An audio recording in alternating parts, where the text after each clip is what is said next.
কি করবে? কালিয়া করবো বুঝলে। কর্তা মাছটা বেশ ভালো টাটকা মাছ নিয়ে এসছে। হ্যাঁ, কাতলা মাছ। কাতলা মাছ, মাছের কালিয়া করবো বুঝলে। পেটে দিচ্ছি না, পেটাই দিয়ে দিচ্ছি। এটা তুলে নেবো। গোটা জিরে দিচ্ছি, দিচ্ছি। এবারে পেঁয়াজটা দিয়ে দিচ্ছি, কাঁচা লঙ্কা দিয়ে দিচ্ছি, টমেটোটাও দিয়ে দিচ্ছি, হলুদ দিলাম, পেঁয়াজ আছে, আদা আছে, শুকনো লঙ্কা আছে, জিরে আছে, সব বাটা। একটু জল দিচ্ছি, একটু জল দিয়ে দিচ্ছি, কাশ্মীরি লঙ্কার গুঁড়ো দিয়ে দিলাম, ধনে গুঁড়ো দিয়ে দিলাম, একটু মিষ্টি দিলাম, অল্প লবণ দিয়ে দিলাম।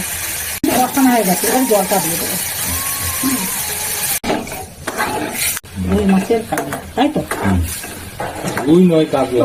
ভুলে যাচ্ছে। কাতলা মাছের কালিয়া। কমপ্লিট। হ্যাঁ হ্যাঁ হ্যাঁ।